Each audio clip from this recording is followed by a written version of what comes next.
आज घरामध्ये भाजीला काही शिल्लक राहिलेलं नव्हतं, सर्व भाजीपाला संपून घेतला. त्यामुळं मी सगळा फ्रीज वगैरे क्लीन करून घेतला. कांदे वगैरे पण संपलेले, एकदम छोटा कांदा शिल्लक राहिलेला होता.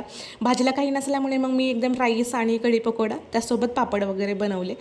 म्हटलं सायंकाळी 4-5 वाजता जाऊन भाजीपाला सर्व घेऊन येता येईल, म्हणून मग मी जेवण वगैरे झाल्यावरती थोडासा आराम केला आणि त्यानंतर ना मी भाजीपाला आणायला पिंपरीच्या मार्केटमध्ये गेलो, शगुन चौकामध्ये.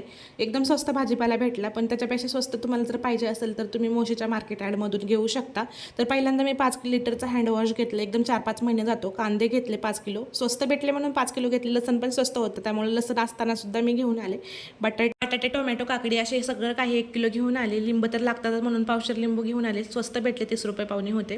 जास्त काही भाजीपाला मी भरलेला नाही, कारण उन्हाच्या दिवसामध्ये भाजीपाला खराब होतो. जेवढा लागतो तेवढाच मी भाजीपाला घेऊन आले. त्यात गुढीपाडवा पण आलेला होता.